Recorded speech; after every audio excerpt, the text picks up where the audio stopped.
जब वो घी से सना हुआ भोजन अपने मुख में खाएगा तो उतने भगवान कहते मैं संतुष्ट होता हूँ। भगवान कहते मेरे पास दो मुख हैं। ठीक है, आप लोगों ने साफ दे दिया, उचित ही किया। अच्छा, भगवान ने सनकादियों को भी अंदर नहीं ले गए कि चलो थोड़ा ड्राइंग रूम में आराम करो। क्यों? क्योंकि उनको क्रोध आ गया। सनकादियों को क्रोध आ गया, इसलिए कहा आपके, भगवान मन में कहा, भगवान ने कहा आप अंदर जाने के पात्र नहीं है, आपको क्रोध नहीं करना चाहिए था, वहीं से विदा कर दिया। कालांतर में हिरण्याक्ष और हिरण्यकश्यप का जन्म, यानी उन्हीं दो द्वारपाल थे, जय और विजय। पहले जन्म में हिरण्याक्ष और हिरण्यकश्यप नाम के राक्षस हुए, जो माता अदिति के गर्भ, माता दिति के गर्भ से। और दूसरे जन्म में रावण और कुंभकर्ण। और तीसरा जन्म जो हुआ शिशुपाल और दंतवक्र।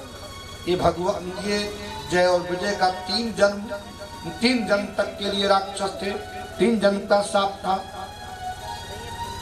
दोनों का प्राकट जन्म हुआ। हिरण्याक्ष और हिरण्यकश्यप का लगा महाप्रलय हो जाएगा। हिरण्याक्ष और हिरण्यकश्यप जब प्रकट हुए तो महापुरुषों की जो साधना थी वो भंग हो गई। वेदिका में जो अग्नि जल रही थी अपने आप बुझ गई। देवताओं को जो अर्चन बंदन किया जा रहा था आचार्यों के द्वारा वो बंद हो गया। यहाँ तक जितने शुभ कार्य चल रहे थे ऑटोमेटिक रुक गए। चारों तरफ धुआं धुआं निकलने लगा, अंधकार छाने लगा, पत्थर गिरने लगे, बड़े बड़े अस्त्र शस्त्र वर्षा हो, अस्त्रों शस्त्रों की वर्षा होने लगी, मलमूत्र की वर्षा होने लगी। हिरण्याक्ष और हिरण्यकश्यप के प्रकट होते ही, और दोनों प्रकट हुए, दोनों का जन्म हुआ और देखते देखते दोनों जवान हो गए। जब मुकुट धारण करते हैं तो आसमान को छू लेता है मुकुट। बहुत दुर्दांत राक्षस। एक दिन हिरण्याक्ष, अच्छा देखिए हिरण्याक्ष और हिरण्यकश्यप का मतलब क्या हुआ। हिरण्य माने हुआ सोना, यक्ष माने नेत्र। हिरण्याक्ष का मतलब क्या हुआ, हम ही आप हिरण्याक्ष। हिरण्य माने सोना यानी धन, यक्ष माने दृष्टि। जिसकी दृष्टि केवल धन पर ही रहती है उसको मान लेना चाहिए वो हिरण्याक्ष। हाय पैसा, हाय पैसा, हाय पैसा, हाय पैसा, हाय पैसा, केवल धन के ऊपर दृष्टि रहती है। भाई सबकी दृष्टि है। हिरण्याक्ष जिसकी दृष्टि केवल पैसे पर हो, हिरण्याक्ष। और हिरण्य माने सोना, कश्यपु माने सैया, हिरण्यकश्यपु जो केवल पैसे का ही तक बिस्तर बनाना चाहता हो, जिसके जीवन में कितना पैसा हो जाए वो हिरण्यकश्यपु है।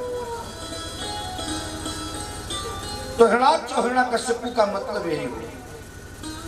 अच्छा, उत्पत्ति कहां से हुई तो कहा दिति से। दिति कौन है? भेद बुद्धि। जब हमारे जीवन में भेद बुद्धि आएगी तब वहां हिरण्याक्ष और हिरण्यकश्यप की उत्पत्ति होगी। दोनों का आतंक बढ़ गया, इतना भयंकर आतंक बढ़ा कि दोनों के माध्यम से त्राहित पृथ्वी करने लगी। एक बार हिरण्याक्ष तो अपने बल का ऐसा प्रदर्शन किया, अपने बल का प्रदर्शन करने के लिए हिरण्याक्ष चल पड़ा, वरुण लोक में पहुंचा, मुझसे युद्ध करो, मैं वीर हूं। वरुण ने कहा भाई मेरे पास इतनी ताकत नहीं है, जब मेरे पास ताकत थी तब मैं युद्ध करता था, लेकिन अब मेरे पास उतनी ताकत नहीं जितनी होनी चाहिए। इतने में देवर्षि नारद जी मिल गए। नारद जी तो श्रीमन नारायण नारायण करते हुए जा रहे थे। हिरण्याक्ष ने कहा क्या नारायण नारायण कर रहे हो, कुछ लड़ना भिड़ना आता है? कहा लड़ना भिड़ना तो नहीं आता, लेकिन लड़ाना भिड़ाना जरूर आता है। भाई नारद जी का काम क्या है? मीडिया का काम है। सब मीडिया वाले सब कुछ बता देते हैं, कहीं भी हो तो जाकर के पहुंच जाते हो। वैसे नारद जी मीडिया का काम करते थे। मेरा काम लड़ना भिड़ना नहीं, लड़ाना भिड़ाना। हाँ ठीक है, यदि आपको लड़ने की आदत है तो जाओ, आपके लड़ने की इच्छा समाप्त हो जाएगी। तो हिरण्याक्ष से जब कोई लड़ने वाला नहीं मिला तो हिरण्याक्ष ने क्या किया, पृथ्वी को ही उठाया और ले जाकर के रसातल में डुबा दिया। कितना शक्तिशाली राक्षस था। यहाँ ब्रह्मा जी को छींक आई और उधर भगवान 12 की उत्पत्ति हुई। 12 भगवान ले जाकर के माता पृथ्वी को अपने दांतों पर धारण किया, ला करके अपने कक्षा में स्थापित कर दिया। इधर हिरण्याक्ष ने जब देखा तो गर्जना किया, सत्यम वयंभो वन गोचरो मृगा। अरे वन गोचर, तू ये वन गोचर कैसे आ गया? भगवान ने कुछ भी नहीं सुना।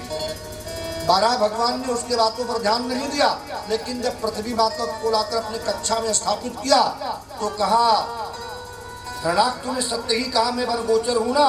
सत्यम भयम वो वन गोचरो मृगा युष्मत् विधान मृगे ग्राम सिंहान।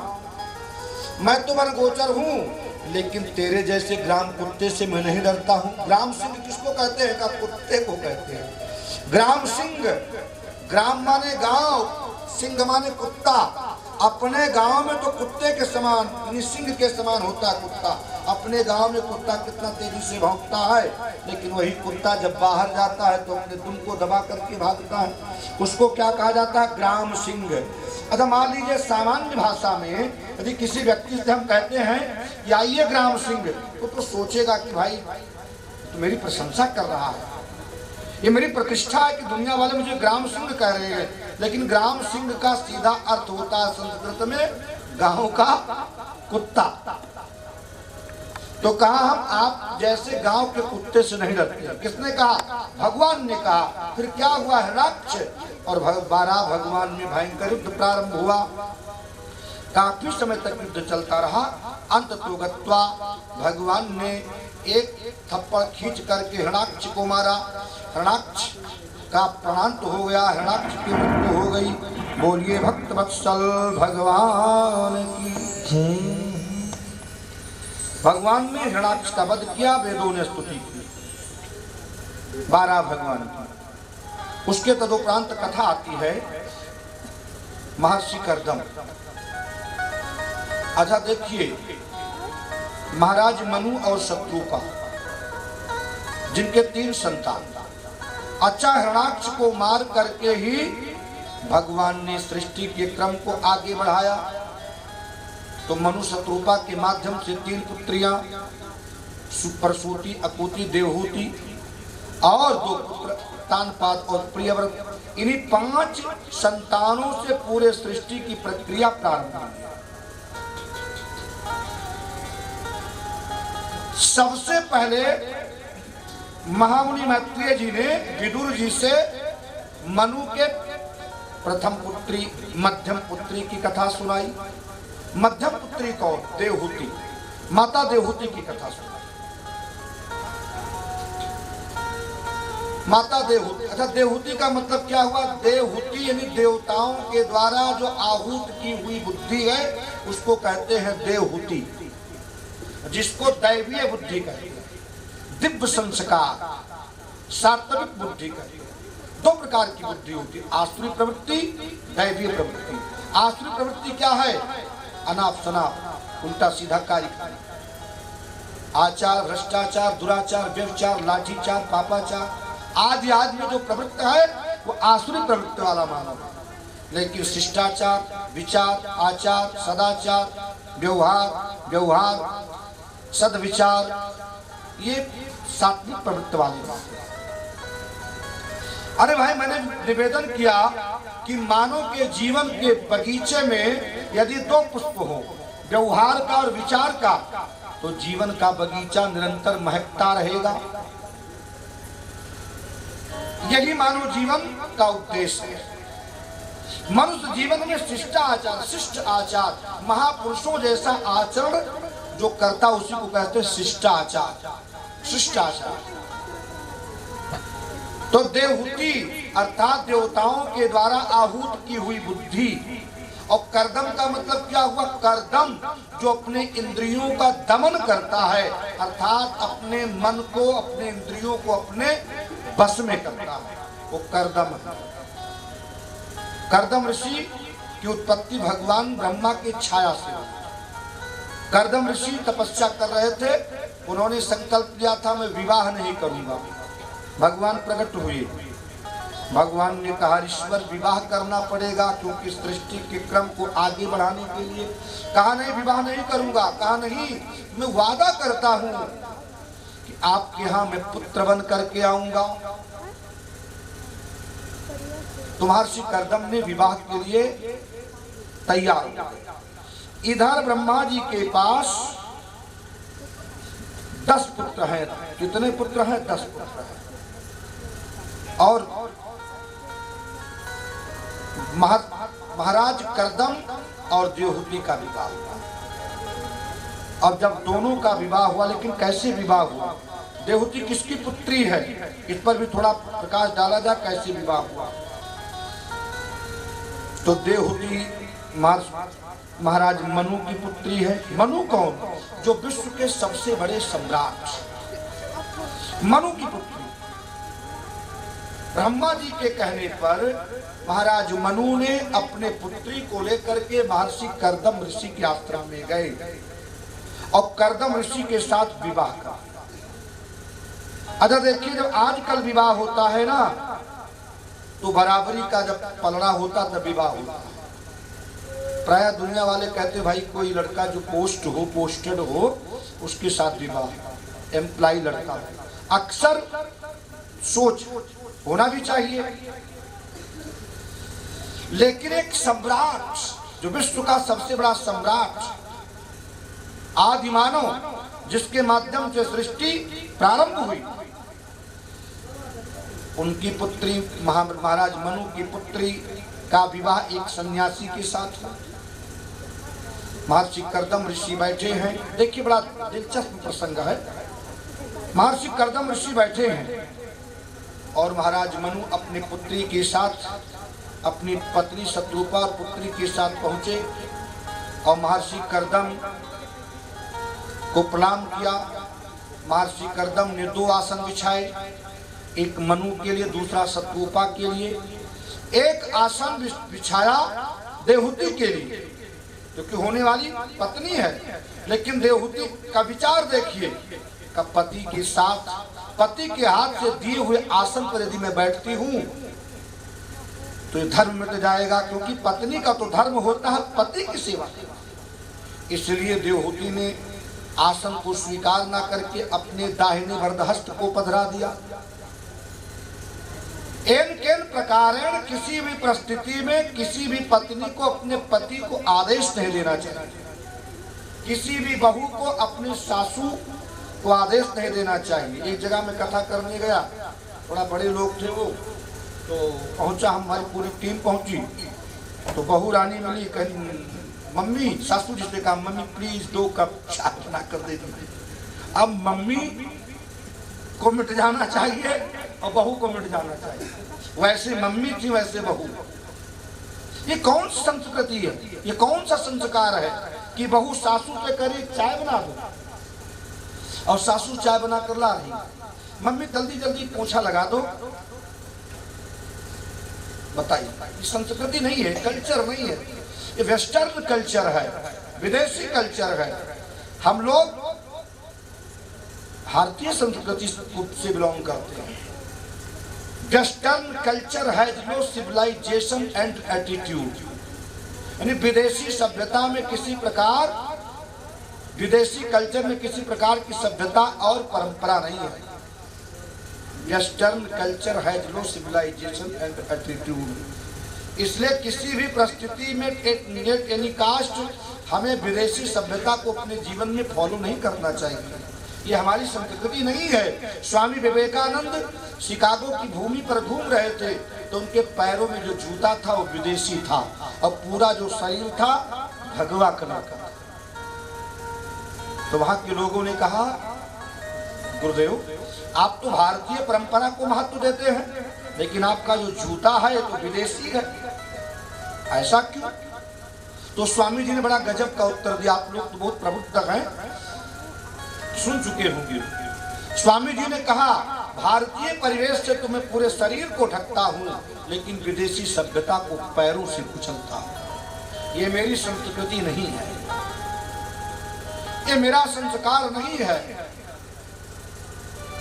माँ को माँ कहना मेरा संस्कार है, बहन को बहन मानना मेरा संस्कार है, बेटी को बेटी मानना मेरा संस्कार है, अपने बड़ों को बड़ा मानना अपना संस्कार है, अपने वृद्धों को सम्मान देना मेरा संस्कार है। लेकिन ये संस्कार हमारा नहीं है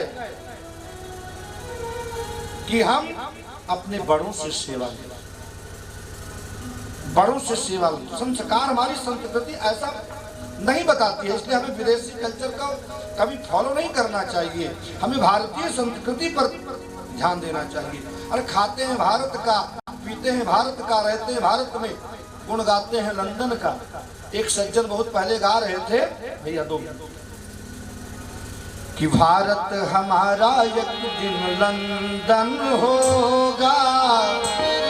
खाली एक पंक्ति, नंगे चलना फैशन होगा, नंगे चलना फैशन होगा, भारत हमारा एक दिन लंदन होगा, नंगे चलना फैशन होगा, भारत हमारा लंदन होगा, भारत हमारा एक दिन लंदन होगा, नंगे चलना फैशन होगा, भारत हमारा एक दिन लंदन होगा, नंगे चलना फैशन होगा, नंगे चलना फैशन होगा। हमारी मर्यादा ही हमारा सौंदर्य है, हमारा चरित्र ही हमारा सौंदर्य है। तो इसलिए देवहूति मैया ने आसन पर अपना हाथ पधरा दिया, स्वयं उसको ग्रहण नहीं किया। यदि मैं ग्रहण करती हूं तो पति के द्वारा सेवा मान ली जाएगी। और महर्षि कर्दम के साथ मनु शत्रुपा ने विवाह कर दिया अपनी पुत्री का, देवहूति का विवाह करके चले गए। अरे आजकल की यदि बहू रानी आएंगी तो क्या कहेंगी, मम्मी टॉयलेट किधर है, मम्मी डाइनिंग रूम किधर है, मम्मी फर्नीचर रूम किधर है, बालकनी किधर है। लेकिन वहां इतने बड़े सम्राट की पुत्री क्या देखा, उस झोपड़ी में एक तरफ पक्षियों का घोंसला लगा हुआ है, दूसरे तरफ चूहे बिल बना करके रहते हैं। कहा स्वामी जी हमको कहाँ रहना है, कहा इसी में रहना है। तो कहा एक तरफ पक्षियों का घोंसला, कहा वो अलग मस्त है, हम अलग मस्त हैं, हम इसी में रह लेंगे। एक तरफ क्या देखा, नागराज बैठे हुए हैं। तो कहा कि हमको इसी में रहना है, कहा इसी में रहना है, जरा सा शिकायत नहीं। धर्म होता है पति के विचारों का अनुगमन करना, अनुशीलन करना। पति की सेवा कर रहे हैं। पितृभ्याम प्रस्थिते साध्वी पत्मिंजित कोविदा नित्यम परिचरत प्रेत्या भवानी भवम प्रभु। पिता के चले जाने के बाद माता देवहूति पति की सेवा कर रही है। का किस प्रकार, भवानी भवम प्रभु, जैसे भगवान भूत भावन माता, भगवान भूत भावन भोलेनाथ की सेवा माता पार्वती करेगी, इस प्रकार सेवा कर रही है। अच्छा, महर्षि कर्दम ऋषि का विवाह हुआ और विवाह होने के बाद समाधि में चले गए। ऐसा कौन महापुरुष होगा?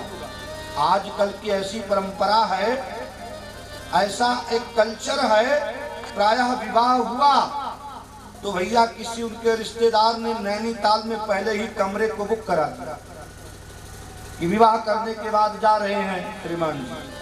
ये कौन सी मर्यादा है? यानी बहू रानी को पहले ही आपने इतना छूट दे दिया तो क्या वो सासू के आदेश का पालन करेंगी? कदापि।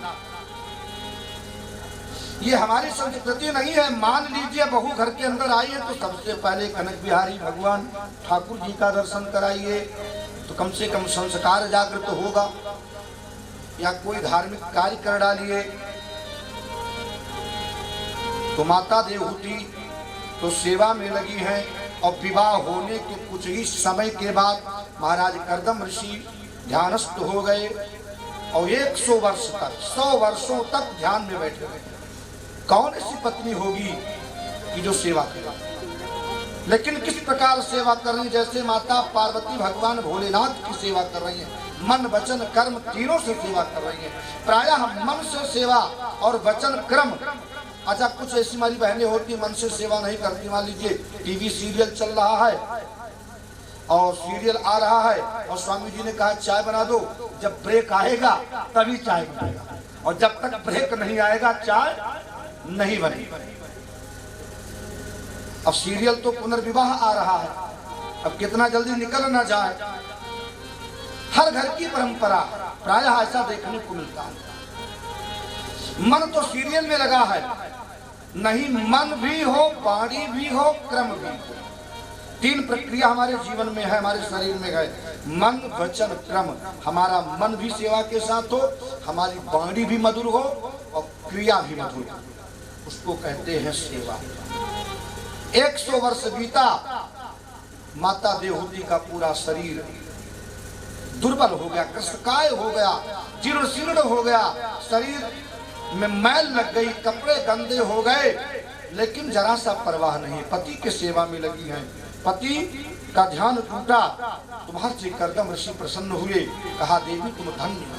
हे मानवी तुष्टो मद्यतो मान विमान बा दाया शुश्रूषया परमया परया च भक्त्या। देवी तुम धन्य हो। दुनिया वालों को शरीर से ज्यादा प्रिय कोई वस्तु नहीं होती है, लेकिन तुमने मेरे सेवा को लेकर अपने शरीर को ध्यान नहीं दिया। मैं तुमसे प्रसन्न हूँ, वर मांगो। देवहूति मैया ने कहा स्वामी मैंने सेवा किया, ये कोई एहसान नहीं जताया है, ये मेरा उत्तरदायित्व है, ये मेरा नैतिक कर्तव्य है। कोई पुत्र अपने पिता की सेवा करता है तो कोई एहसान नहीं करता है, वो तो कर्तव्य है, वो नैतिक कर्तव्य है। कहा वरदान मांग लो, क्या चाहिए? तो कहा प्रत्येक नारी के मन में यही एक लालसा होती है कि एक पुत्र की प्राप्ति हो। महर्षि कर्दम ऋषि ने कहा देवी निमज्ज्यास्मिन् हृदय भीरु विमान विमारू, तुम जाकर के बिंदु सरोवर में स्नान करके आओ। और जब देवहूति मैया बिंदु सरोवर में स्नान करने के लिए गई तो देखिए तपस्या का प्रभाव। शतान दस कन्यका 10,000 दिव्य अप्सराएं प्रकट हो गई उस सरोवर में, और माता देवहूति को मल मल करके स्नान कराया, खूब श्रृंगार किया। देवहूति उर्वशी रंभा जैसी अप्सराओं की कोई तुलना नहीं देवहूति के सामने। श्रृंगार कराया। इधर महर्षि कर्दम ऋषि ने क्या किया? तपस्या का प्रभाव, कमंडलू से जल निकाला और पृथ्वी पर छोड़ दिया। एक कामक विमान तैयार हो गया जिसमें संसार की जितनी सुविधा फैसिलिटी होती है सब उसके अंदर विद्यमान है, और उस विमान पर पति पत्नी बैठते हैं। ऐसा विमान है, इच्छा व्यक्त किया शिवलोक जाना है, विमान पहुंच गया। इच्छा व्यक्त किया ब्रह्मलोक जाना है, विमान पहुंच गया। ऐसा विमान 100 वर्षों तक विषयोपभोग किया। कालांतर में 9 कन्याओं का जन्म हुआ। शतम दीयु सरदा काम लाल सयोर बना, 9 कन्याओं का जन्म हुआ। अब महर्षि कर्दम ने कहा देवी मैं तो फंस गया माया के जाल में, अब मैं जा रहा हूं भजन करने के लिए। माता देवहूति ने कहा स्वामी ये तो कन्याएं हैं, इनका विवाह कौन करेगा? और बुढ़ापे के लिए पुत्र चाहिए।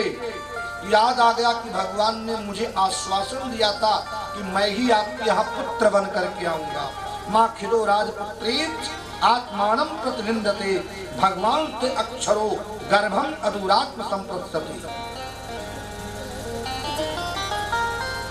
फिर कालांतर में कुछ समय के बाद कपिल भगवान का प्राकट्य हुआ। बोलिए कपिल देव भगवान की जय।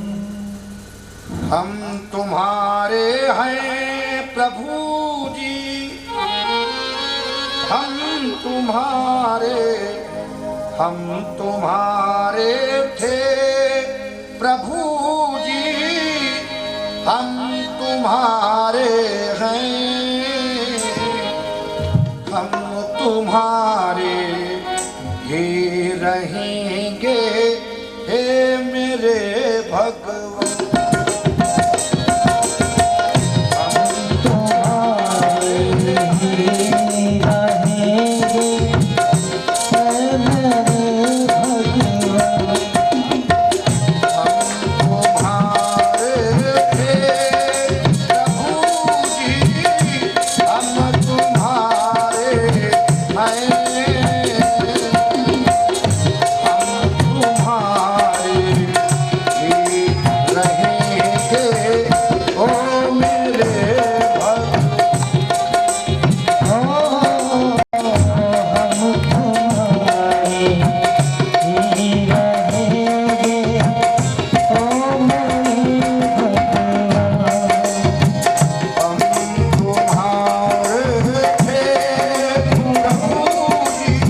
भगवान की जय।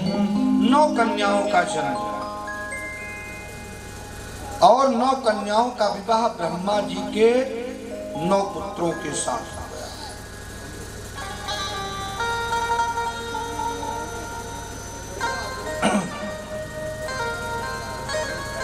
अनसुईया, अरुंधति, क्रतु, अभिर्भू, ये सारी कन्याएं महाराज कर्दम ऋषि की, देवहूति की। अब इन कन्याओं का जब विवाह हो गया, अब कपिल भगवान महर्षि कर्दम ऋषि ने कहा, देवी अब मैं रुकने वाला हूं, अब मैं जा रहा हूं। मैया ने, माता देवहूति ने रोका नहीं। अब कपिल भगवान उस विमान में केवल कपिल भगवान है, माता देवहूति है। और देवहूति मैया को कपिल भगवान ने सांख्य योग के माध्यम से बड़ा दिव्य ज्ञान दिया, बड़ा अच्छा प्रश्न किया। निर्विन्ना नितराम भूमन असद इंद्रिय तर्षणात् एन संभाव्यमानेन प्रपांधम तमः प्रभु। माता देवहूति ने कपिल भगवान से प्रश्न किया, है प्रभु, इंद्रियों के सुखों का उपभोग करते करते हम ऊब गई, लेकिन शांति का अनुभव नहीं हो रहा है। बहुत ज्यादा सांसारिक सुखों को करते करते व्यक्ति ऊब जाता है। अब वो चाहता है शांति, शांति तो भगवान के पास है। ऐसा लगता है कि अभी कुछ शेष पाना बाकी है, बहुत कुछ है। अरे संसार के सुख की तो कोई सीमा नहीं है। मैं पिता के यहाँ थी तो भी ठाठ से राजकुमारी बनकर के रही, विश्व के सबसे बड़े सम्राट। मैं राजकुमारी बनकर के पिता के यहाँ रही, उसके बाद में यहाँ आई तो आप जैसे पति, आपके पिता श्री कर्दम जैसे पति, कर्दम जैसे पति की प्राप्ति हुई, और आप जैसे पुत्र जो साक्षात भगवान का ही रूप हो। फिर भी मुझे पता नहीं चल रहा है कि शांति कैसे प्राप्त हो, कहां से शांति मिले, कृपा करके बताइए। ज्ञान रूपी कुल्हाड़े को उठा करके मेरे अज्ञान रूपी वृक्ष को काट डालिए। आप तो साक्षात ब्रह्म के स्वरूप हैं, ब्रह्म ही पुत्र के रूप में मेरे यहाँ आए हैं। भले ही आप मुझे माँ कह रहे हैं, लेकिन आप तो साक्षात भगवान हैं। तम त्वागताहं शरणं शरण्यं स्वावृत्त संसार तरो कुठारं जिज्ञासयाहं प्रकृते पुरुषस्य नमामि सद्धर्म विदाम वरिष्ठम। तम त्वागताहं शरणं शरण्यं, हे प्रभु हम आपके शरण में आई हूँ। स्ववृत्त संसार तरो कुठारम, आप ज्ञान के तलवार को उठा करके अज्ञान के वृक्ष को काट दीजिए और मुझे शांति का अनुभव हो। महामुनि मैत्रेय जी ने कहा, विदुर जी, इस प्रकार माता देवहूति ने कपिल भगवान से प्रश्न किया कि शांति कैसे है। तो कपिल भगवान ने कहा, माँ, शांति पाने के लिए सत्संग करना होगा। यदि आपको शांति चाहिए तो आपको सत्संग करना नितांत आवश्यक है। शांति और कहीं मिलेगी नहीं। आप कथा में बैठे हैं तो जरूर अनुभव हो रहा होगा, अच्छा लग रहा है, शांति मिल रही है। यदि आपको शांति कहीं मिलेगी तो कथा में मिलेगी या सत्संग में मिलेगी, संतों के सानिध्य में। कपिल भगवान ने कहा, माँ, ये जो मन है ना, ये चंचल है। ये मन यदि संसार में लगा दिया जाए तो बंधन बन जाता है, बंधन का कारण बनता है। और यही मन यदि परमात्मा में लगा दिया जाए तो बंधन से जीव मुक्त हो जाता है। यह मन बंधन और मुक्ति का कारण है। मना एवं मनुष्याणाम कारणम बंध मोक्ष। तो कहा मन कैसे भगवान में लगे, तो कहा इसके लिए संतों का सानिध्य। कहा संसार का पास जो है बड़े बड़े ऋषियों को बंधन में डाल देता। प्रसंग मजरम पासम आत्मानम कवयो विदु। यदि कुसंग में बैठेंगे और दुष्ट प्रवृत्त लोगों के बीच में बैठेंगे तो ये संसार बंधन का कारण बन जाएगा, एक पास बन जाएगा। और कहा यदि संतों के बीच में बैठेंगे तो बंधन को खोलने वाला बन जाएगा। यानी संसार का जो संतों का सानिध्य है वो जीव को बंधन से मुक्त करता है और संसार का जो सानिध्य है जीव को बंधन में डालता है। बड़ी अच्छी व्याख्या कहा मैया, इसलिए निरंतर संतों का सानिध्य प्राप्त करना चाहिए। तो कहा क्या मालूम संत कैसे हैं, संत का क्या परिचय है कि अच्छे संत हैं। तो कहा संत में यदि ये लक्षण दिखाई दे तो मान लेना चाहिए कि ये संत है। तितिक्षवा, पहला नंबर संतों के अंदर तितिक्षा होनी चाहिए, यानी सहनशीलता, कारुणिका, करुणा भाव होना चाहिए, सुहृदा, समस्त प्राणी मात्र के प्रति सुहृद भाव। ऐसा नहीं कि जो हमको ज्यादा मानता उसी से प्रेम और जो नहीं मानता उससे प्रेम ना हो। बड़े लोग हों तो पेड़ा मंगवा कर खिला दो और छोटे लोग आ जाए तो तुलसी का पत्र खाली दे दो। ऐसा देखने को मिलता। महंतों के पास जाइए, बड़े बड़े मठाधीशों के पास जाइए, मैं संत समाज की निंदा नहीं करता हूँ, प्राय ऐसा देखने को मिलता है। जब कोई महाराष्ट्र के सेठ जी आ गए या कमिश्नर साहब आ गए या DIG महोदय आ गए तो बढ़िया छेना, बढ़िया पेड़ा, खुरचन पेड़ा मंगाया जाएगा और 4-6 विद्यार्थी सेवा में लगे रहेंगे। लेकिन कोई सामान्य गांव का व्यक्ति जाएगा तो तुलसी का दल दे देगा। ये कौन साधुता है? साधुता नहीं है, ये तो विडंबना है। जब आपको एक अरबपति में और खाकपति में अंतर ना हो उसको कहते हैं साधुता। कोई महत्वपूर्ण व्यक्ति आया, उसके नाम का अनाउंसमेंट करना प्रारंभ कर दिया, क्या साधुता है? आया होगा क्या मतलब है? सुनेगा, जाएगा। बराबर का भाव, कारुणिका सुहृदा सर्वदेहिनाम, समस्त प्राणियों के प्रति सुहृद की भावना। ऐसा लक्षण यदि संत के अंदर है तो अजात शत्रु शांता, वो सन्यासी, वो महापुरुष अजात शत्रु हो जाता है, उसका कोई शत्रु और मित्र नहीं होता है। और जब तक हमारे मन में ऐसा भाव है कि मेरा शत्रु और मेरा मित्र है तब तक साधुता नहीं। तो मैया संतों के सानिध्य में जाने से लाभ क्या मिलेगा? का सताम प्रसंगान मम वीर संविदौ अभवंत घृत कर्ण रसायना कथा तज्जोषणादा स्ववर्ग वृत्तमन श्रद्धारतिर्भक्तिर्नुकृणस्यति।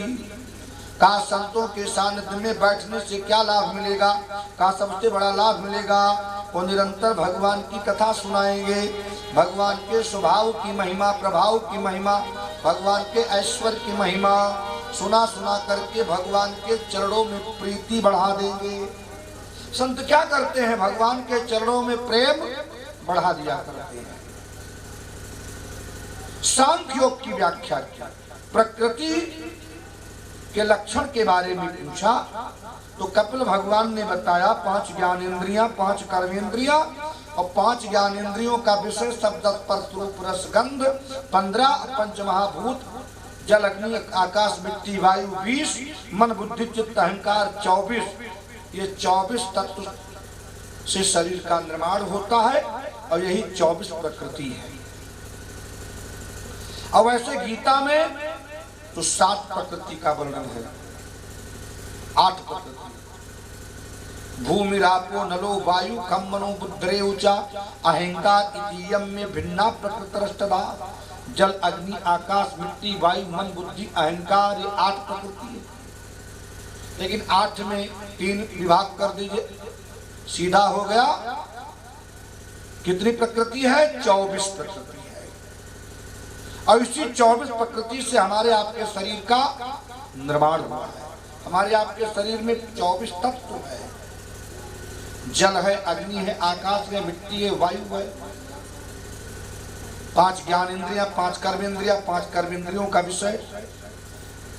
तो 24 तत्वों से शरीर का निर्माण हुआ है। इसमें 25वां तत्व क्या है? का आत्मा मकारार्थो जीवः। मकार तत्व आत्मा है। आत्मा ना हो तो 24 तत्व का कोई मतलब, शरीर निष्प्राण। और कहा आत्मा के अंदर भी एक तत्व विद्यमान है, कहा परमात्मा अकारार्थो विष्णु। उस आत्मा के अंदर भी परमात्मा बैठा हुआ, इसलिए कहते अंतर्यामी। परमात्मा का एक नाम है अंतर्यामी, सब कुछ सुन रहा है। चींटी के पग घूघूर बाजे, चींटी के पग घूघूर बाजे को भी साहब सुनता है। प्रकृति के भेद का वर्णन किया। जीव किस रास्ते से आता है, किस रास्ते से जाता है। अधोगति का वर्णन किया। कपिल भगवान ने इस प्रकार माता देवहूति को सांख्य योग को लक्ष्य करके बड़ा दिव्य उपदेश दिया। माता देवहूति कपिल भगवान के उपदेश को सुनते सुनते इतना प्रफुल्लित हो गई, द्रवीभूत हो गई कि उनका शरीर गल गया प्रेम में। तो मरना नहीं पड़ा भाई, हम आप जब मरेंगे संसार से जाएंगे तो पीड़ा होगी, और महापुरुष लोग मरते हैं तो पीड़ा नहीं होगी। और कितनी पीड़ा होगी? 100 भिक्षु जितना, 100 भिक्षु डंक मार दे जितना दर्द होता है, वेदना, उतनी पीड़ा मृत्यु के समय होती है। कितनी पीड़ा होगी, अनुभव नहीं किया जाता। भाई मैं तो भी मरा नहीं हूं तो कैसे अनुभव करके बताऊं। लेकिन शास्त्रों में जो वर्णन है ऐसा गरुड़ पुराण में वर्णन है। अरे मान लीजिए कोई मर भी गया हो तो लौट कर नहीं आएगा, तो कैसे बताएगा।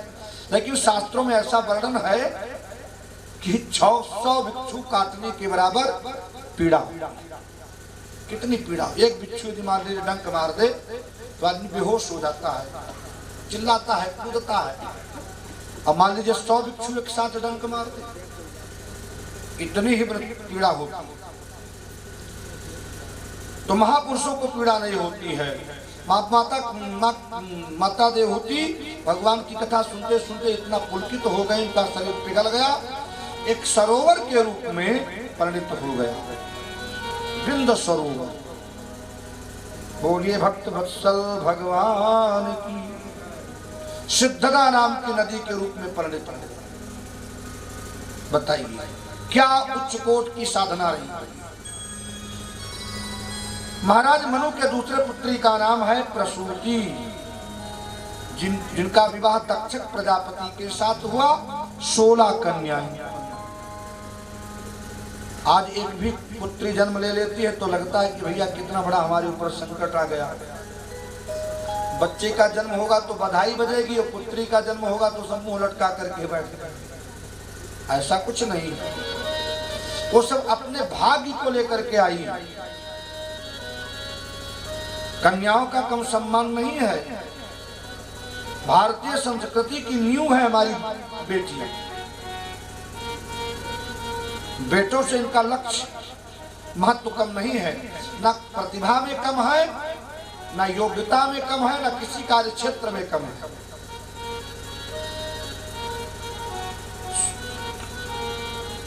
16 कन्याओं का जन्म हुआ, जिसमें 13 का विवाह धर्म के साथ कर दिया। 3 बची स्वधा का विवाह पितरों के साथ कर दिया। स्वाहा का विवाह अग्नि के साथ कर दिया। अंत में माता सती का विवाह भगवान शिव के साथ कर दिया। कथा तो प्रसिद्ध है।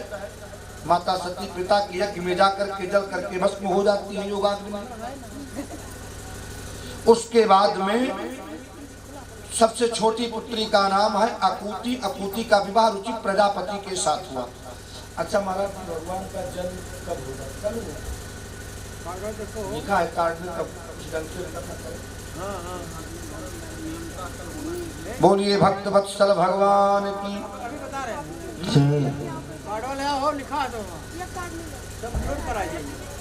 लिखा 20 मिनट कथा आप लोग और सुनेंगे, क्योंकि ध्रुव चरित्र को हम समाप्त कर दें। बहुत मैं चाहता हूँ 10 बजे समाप्त हो जाए, लेकिन प्रसंग ही ऐसा है नहीं समाप्त किया जा सकता है। अब मान लीजिए 7 बजे से प्रारंभ होता, 7:30 से अच्छा, श्रोताओं की संख्या 9 बजे से आती है। कल ही है। कल भगवान का जन्म है। तो कल आप लोगों के बीच में भगवान बांके बिहारी का प्राकट्य होगा, भगवान जन्मोत्सव मनाया जाएगा। आप लोग ज्यादा से ज्यादा संख्या में कल पधारेंगे और कल का आनंद कुछ और होगा। कल से कथा का आनंद बढ़ जाएगा, क्योंकि भगवान बांके बिहारी का जब आगमन हो जाता है तो कथा का आनंद बढ़ जाता है। आकुति का विवाह रुचि प्रजापति के साथ हुआ। रुचि प्रजापति के साथ हुआ। यज्ञ भगवान प्राकट्य हुए। बोलिए यज्ञ भगवान की। यज्ञ भगवान का विवाह दक्षिणा के साथ हुआ। भाई हम यज्ञ कर रहे हैं और यदि दक्षिणा नहीं दिए तो फिर यज्ञ का कोई मतलब नहीं है। यज्ञ की पत्नी का नाम क्या है? कहा दक्षिणा। और यज्ञ हो रहा है, यज्ञ में यदि दक्षिणा नहीं है तो समझिए कि यज्ञ का कोई मतलब नहीं है। दक्षिणा के साथ विवाह हुआ। उसके तदोपरांत महाराज मनु के बड़े पुत्र का नाम है उत्तानपाद। 20 मिनट में इस प्रसंग को मैं समाप्त करूंगा। 15 मिनट मान लीजिए, वो भी नहीं। आइए एक भजन हो। आप लोग ऊब तो नहीं रहे हैं? ऊब रहे बच्चे? बोलिए भक्त वत्सल भगवान की। क्या लेके आया बंदा,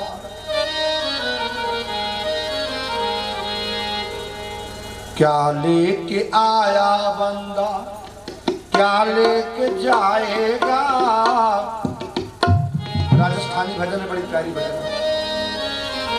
क्या लेके आया बंदा, क्या लेके जाएगा, क्या लेके जाएगा। 2 दिन की जिंदगी है, 2 दिन का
बढ़ती तो लड़िया वो मुझे गया बलवान फल धरती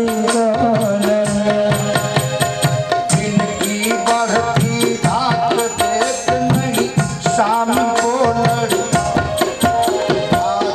जिनकी बढ़ती धाक देख नहीं शाम को लड़िया निर्भय टोलनिया निर्भय टोलनिया गया है अकेला गया है अकेला 2 दिन की जिंदगी है 2 दिन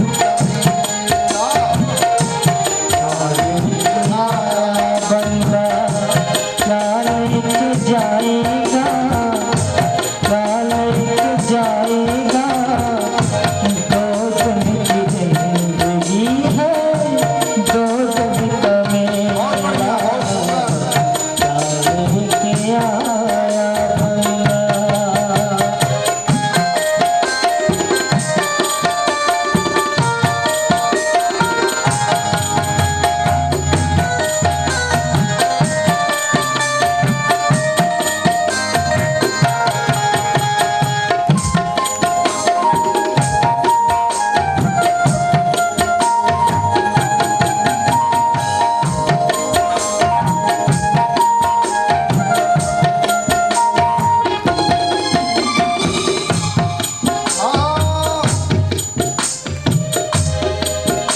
कोई कोई छेड़ सके ना माया की नाई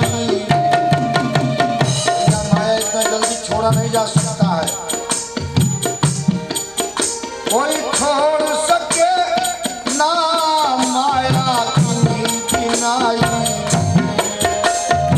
छोड़ सके माया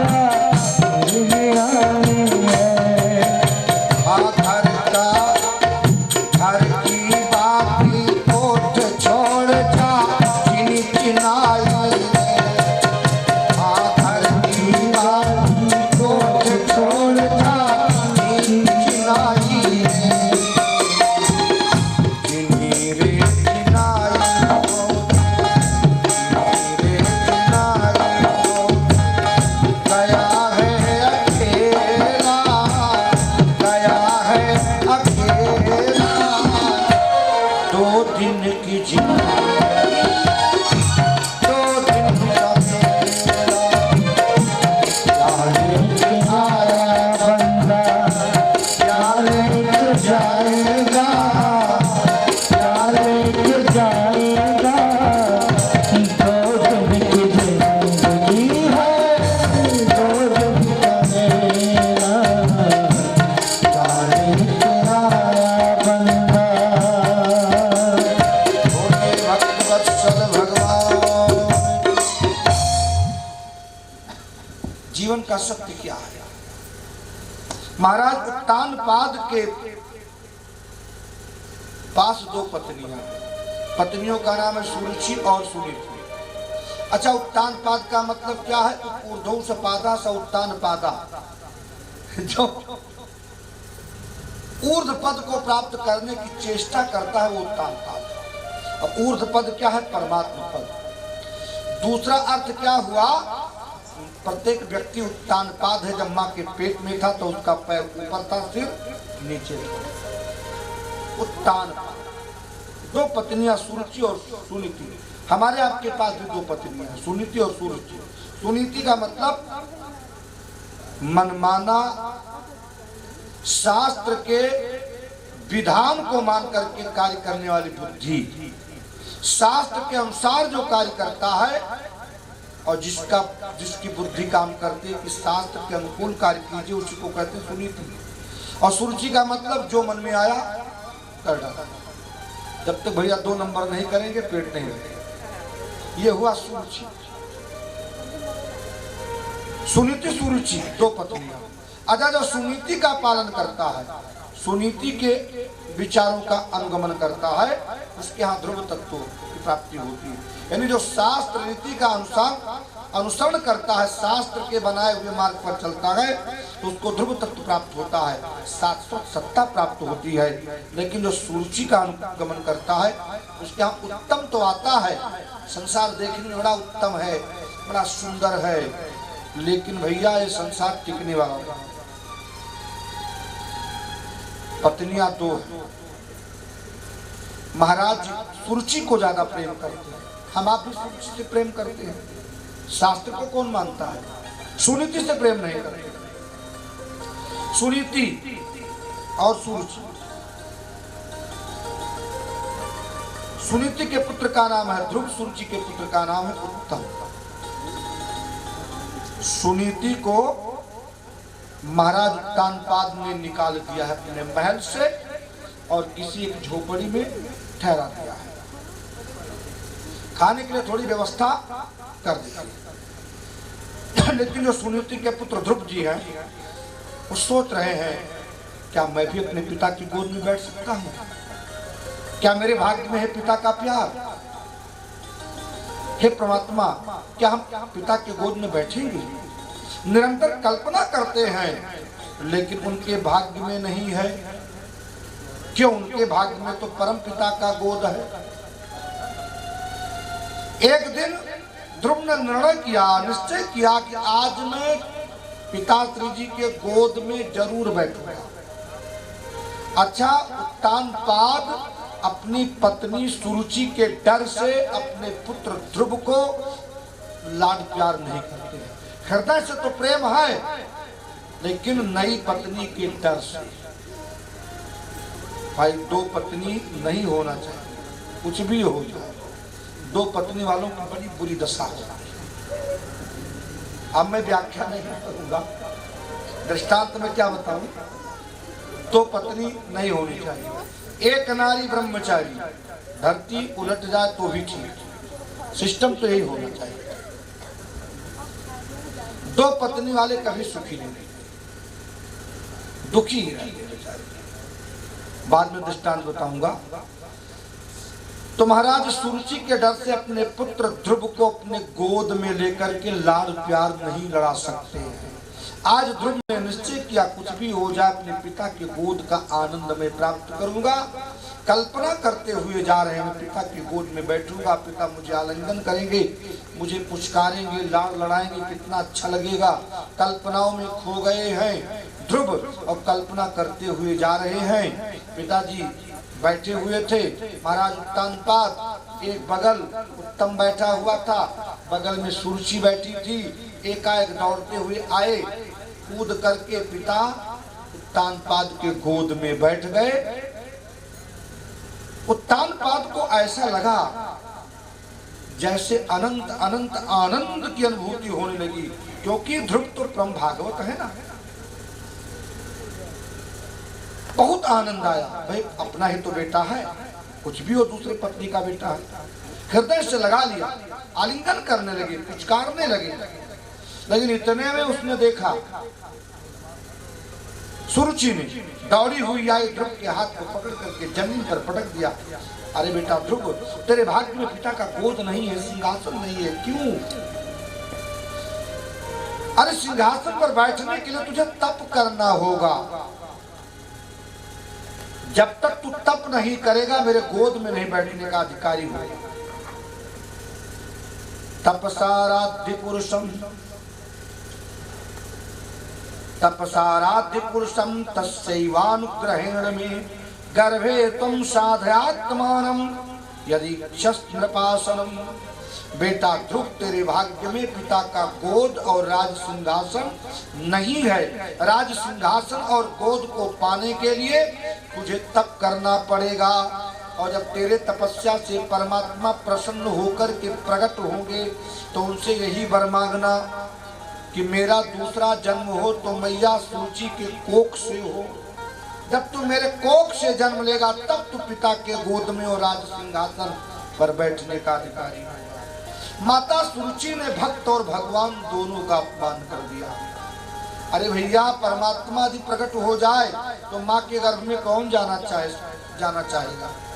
गर्भ संबंध दुखम भूतो ना भविष्यति, जितना दुख माँ के गर्भ में बच्चे को मिलता है शायद कहीं नहीं मिलता है। बार बार मूर्छित होता, बेहोश होता है, कई कई जन्मों की याद आती है, कोमल रहता है, कीड़े काटते हैं, रक्त के समान रहता है, अनंत जन्मों की याद आती है। हे प्रभु नरक से निकालिए, भजन करूंगा। तो ऐसे गर्भ में कौन जाना चाहेगा? और सुरुचि ने कहा तो तप करेगा, भगवान प्रसन्न होकर वरदान देने के लिए आएंगे, तो भगवान से मांग लेना सुरुचि कोख से, सुरुचि की कोख से मेरा जन्म। ऐसा कौन चाहेगा? यानी भक्त और भगवान दोनों का अपमान कर दिया माता सुरुचि ने। और कहा तेरी माँ तो अभागिनी है, वो तो नौकरानी के समान है, उसकी तुलना तो दासी के बराबर है, तो दासी का पुत्र है। मेरे दृष्टि में तेरी माँ दासी है मेरी, और तू दासी का पुत्र है, अभागिनी है, तू सिंहासन पर नहीं बैठ सकता। इस प्रकार अपमान कर दिया। लेकिन भैया उत्तानपाद भी सुरुचि के डर से एक शब्द प्रत्युत्तर नहीं दे पाए। इतना डर होता है मैडम का, कुछ नहीं बोल पाए। ध्रुव कंठावरुद्ध हो गए, रो रहे हैं, बिलक बिलक कर, आवाज नहीं निकल रही है। रोते बिलकते माँ के पास पहुंचे। महामुनि मैत्रेय जी कहते हैं, मातु सपत्न्या स दुरुक्त विद्या श्वसन रुषा दंड हतो यथाहि हित्वा मिशंतम पितरम सन्नवाचम जगाम मातु प्ररुदन सकाशम।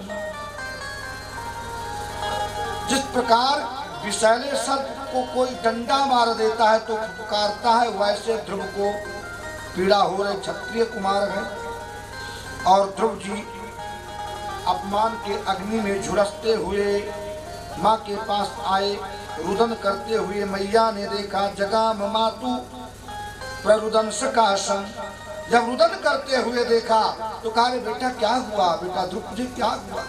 माँ रुदन करने लगी। सुनी थी मैया की आंखों से आंसू टपकने लगा। मेरे पास एक ही बेटा है, जो राज्य था वो भी छीन लिया गया, महल का भी सुख नहीं, राज्य का सुख नहीं, पति का सुख नहीं, ईश्वर ने एक बेटा दिया। हे भगवान मेरे पुत्र को क्या हो गया? हृदय से लगा लिया। माँ भी रोने लगी, बेटा भी रो रहा है। कंठावरुद्ध होने के कारण ध्रुव कुछ बता नहीं पाए। कुछ बच्चों ने बताया, कहा बेटा तू कोई बात नहीं है, वो भी तो तेरी माँ है, हमसे ज्यादा अधिकार उसका है। कहा माँ कुछ भी हो, मैं क्षत्रिय कुमार हूं, मेरे माँ का अपमान किया है, मैं बर्दाश्त नहीं कर सकता। तुझे अभागिन कहा है बेटा, सही तो कहा है। अरे इससे बड़े दुर्भाग्य और क्या हो गया? अरे जिसका पति जिसको ठुकरा दे, जिस पत्नी को पति ठुकरा दे, इससे बढ़कर के दुर्भाग्य और क्या होगा? सही तो कहा है बेटा, किसी के प्रति अमंगल की कामना नहीं करनी चाहिए। माँ, सौतेरी माँ ने कहा है कि सिंहासन पर बैठने के लिए मुझे तप करना पड़ेगा। कहा बेटा सही तो कहा है। अरे मैं एक माँ हूं कि तेरा परिचय तेरे पिता से भी नहीं करा पाई, और वो तेरी माँ कितनी श्रेष्ठ है कि परमात्मा का परिचय करा दिया। देखिए, और आजकल के लिए कोई होती तो भैया झोटा न होते, वो तो होते। यहाँ दो पत्नी होता, हमने देखा लड़ते हुए, पटकी पटका हो जाता। बोलिए भक्त वत्सल भगवान की। ऐसा नहीं होना चाहिए। कितनी सहन, मतलब कितनी विनम्रता है, कितना त्याग है, क्षमा भाव कितना है। सुरुचि ने कहा वो माँ श्रेष्ठ है जिसने परमपिता परमात्मा के बारे में दिशा निर्देश दिया, और मैं तो तेरे पिता का परिचय तुझसे नहीं करा पाई। तो माँ परमात्मा कहाँ मिलेगा, कैसे मिलेगा, क्या करना पड़ेगा? कहाँ है? दिखता नहीं है तो दिखता नहीं है। तो कहा परमात्मा तो है जैसे पुष्प है, पुष्प तो दिखता है लेकिन इसका खुशबू नहीं दिखता है। किसी वैज्ञानिक तकनीक से भी इसके खुशबू को नहीं देखा जा सकता। हाँ, पुष्प को देखा जा सकता है, लेकिन सुगंधित जो खुशबू है, इसका स्मेल, उसको कोई देख नहीं सकता, दृष्टिगोचर नहीं हो सकता कि ये खुशबू है।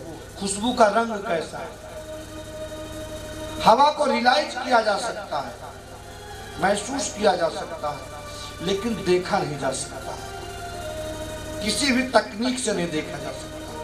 वैसे वैसे पुष्प है, लेकिन पुष्प के पास खुशबू है, लेकिन पुष्प तो दिखाई दे रहा, लेकिन खुशबू नहीं दिखाई दे रहा। वैसे संसार है, संसार को बनाने वाला परमात्मा दिखाई दे रहा है। विशेष साधन से मिलेगा, तब करना पड़ेगा, मैया मैं जाऊंगा। और 5 वर्ष के ध्रुव ने भगवान को पाने के लिए चल दिए। विचार करते हुए जा रहे हैं, प्रभु कैसे मिलेंगे।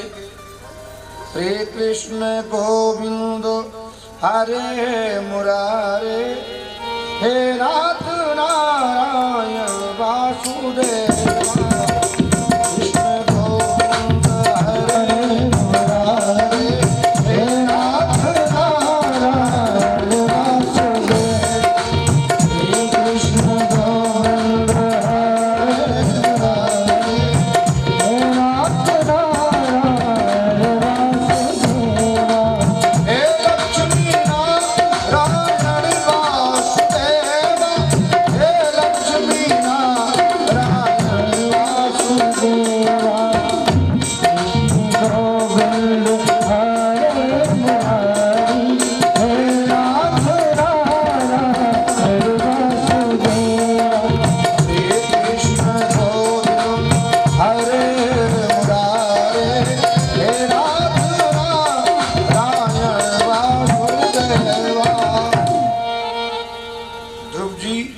भगवान के नाम का कीर्तन करते हुए जा रहे हैं। भगवान ने सोचा कि नन्हा सा बालक मुझको पाने के लिए जा रहा है, इसको शेर चीता खा जाएगा। लेकिन आस्था देख करके, सच्ची श्रद्धा देख करके नारद जी को भेज। अच्छा देखिए प्यारे, दुनिया में दो ऐसी माँ है कि जिन्होंने भगवान भक्ति की तरफ अपने बच्चों को प्रेरित किया है। भागवत में माता सुनीति और रामायण में माता सुमित्रा, और दोनों की एक राशि। सुमित्रा ने भी जबरदस्ती लक्ष्मण को भेज दिया था कि जाकर के राम की सेवा करो, और सुनीति ने अपने पुत्र ध्रुव को भेज दिया। 2 ऐसी माँ है जो परमात्मा की तरफ अपने बच्चे को प्रेरित किया। संसार की तरफ तो प्रेरित करना ही चाहिए कि पढ़ना लिखना ठीक है बेटा, लेकिन परमात्मा की तरफ भी प्रेरणा देनी चाहिए। यदि भक्त आपका बेटा अधिकारी कोई बन गया तो हो सकता है कि आपकी सेवा वो ना करे, लेकिन आपका बेटा भक्त बन गया तो ये निश्चित है कि आपकी सेवा वो जरूर करेगा, क्योंकि उसे शास्त्र का ज्ञान हो जाएगा। और जब उसे शास्त्र का ज्ञान होगा तो उसे बोझ जरूर होगा कि माँ का सेवा करना, माँ के आदेश का पालन करना मेरा धर्म है। लेकिन एक बहुत बड़ा अधिकारी हो जाएगा, उसे इतना बोझ नहीं होगा कि माँ के प्रति मेरा उत्तरदायित्व क्या है। एक अधिकारी भले ही अपनी माँ की सेवा ना करे, और नहीं करते हैं, लेकिन एक भक्त जरूर अपनी माँ की सेवा करेगा, क्योंकि उसको ज्ञान हो। 2 माँ ऐसी है, सुनीति और सुमित्रा, जो भगवान को पाने के लिए अपने पुत्रों को प्रेरित किया। रास्ते में देवर्षि नारद जी मिले। नारद जी ने बड़ा अच्छा उपदेश दिया, समझाया, और ध्रुव की सच्ची निष्ठा को देख करके साधन की प्रक्रिया बताई, गले में कंठी बांध दिया। नारद जी अपने जीवन में 4 शिष्य बनाए, 2 बुढ़ों को, 2 बच्चों को। 2 बुढ़े शिष्य कौन है? महर्षि वेदव्यास और महर्षि वाल्मीकि। महर्षि वाल्मीकि ने रामचरितमानस की रचना की, और महर्षि वेदव्यास जी ने भागवत की रचना की। 2 बुढ़ों को चेला बनाया और 2 बच्चों को चेला बनाया, ध्रुव और प्रहलाद। यह है कि नारद जी जिसके गले में कंठी बांध दिया, उसका परमात्मा के यहाँ फर्स्ट AC का रिजर्वेशन, 3 टायर नहीं, सेकंड नहीं, फर्स्ट। यदि परमात्मा के यहाँ जाना है तो नारद जी जैसा कोई गुरु मिल जाए तो कहना ही क्या है। साधन की प्रक्रिया बताई, और ध्रुव जी मधुबन में आए और तप करते हैं। देखिए थोड़ा इस पर प्रकाश डाला जाएगा, कितना बढ़िया तप किया है, किस प्रकार साधना की है। बोलिए भक्त वत्सल भगवान की। तिरात्रांते कपित्थ वज्रासन। ध्रुव जी साधना में बैठ गए। एक बार साधना में बैठते हैं तो 1 महीने तक बैठे रहते हैं, और ये 1 महीने नहीं 3 दिन तक बैठे रहते हैं। और 3 दिन के बाद जब समाधि से उठते हैं तो क्या खाते हैं? कपित्थ और बद्री का फल यानी बेर खाते हैं। फिर समाधि में बैठ जाते हैं। फिर 3 दिन तक लगातार बैठे रहते हैं। और भैया 3 घंटा भी नहीं बैठ पाते हैं, कैसे भगवान मिलेंगे? 3 दिन तक बैठे रह जाते हैं। और 3 दिन के बाद उठते हैं तो खाते हैं क्या? कपित्थ का फल और बेर। 1 महीने तक की प्रक्रिया चली। और जब दूसरा महीना लगा, द्वितीयम च तथा मासम षष्ठे षष्ठे अर्भको दिने, दूसरा महीना लगा तो थोड़ा साधना को बढ़ा दिया। एक बार समाधि में बैठते हैं तो 6 दिन तक लगातार ऐसे बैठे रह जाते हैं। और 6 दिन के बाद उठते हैं तो क्या खाते हैं? कहा तिरण पर्णादि भी पत्र पुष्प ऐसे नोच करके खा लिया, बस। फिर बैठ जाते हैं। फिर 6 दिन तक लगातार बैठे रहते हैं। 1 महीने तक इस प्रकार साधना का निर्वाह किया। तीसरा महीना लगा, साधना थोड़ा और बढ़ा दिया। तृतीयम चानियन मासम नवमे हनि, तीसरा महीना लगा तो साधना को बढ़ा दिया। एक बार समाधि में भजन में बैठते हैं तो लगातार 9 दिन तक बैठे रह जाते हैं। एक नवरात्र व्रत का पालन पूरा हो जाता है। एक आसन पर बैठे रहते हैं। उठते हैं तो क्या खाते हैं? अपक्ष, पानी, थोड़ा पानी पानी, फिर बैठ जाते हैं। 1 महीने तक ये प्रक्रिया चलती रही। चौथा महीना लगा, साधना थोड़ा और बढ़ा दिया। चतुर्थमपि वै मासम द्वादशे हनि, चौथे महीने में ऐसी साधना करना प्रारंभ किया। एक आसन पर बैठते हैं तो लगातार 12 दिन तक बैठे रहते हैं। और 12 दिन के बाद उठते हैं तो खाते क्या? वायु भक्षो जितस्, केवल हवा पी लेते हैं, बस।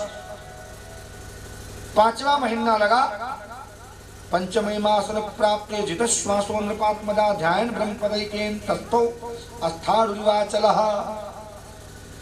5वां महीना लगा तो श्वासों के ऊपर विजय प्राप्त कर लिया। व्यष्टि समष्टि एक हो गई। अपान वायु प्राण वायु दोनों में विलय कर गया। आज्ञा चक्र में श्वास। और भगवत स्वरूप में स्थित होकर के एक पैर से खड़े होकर के तप करना प्रारंभ किया।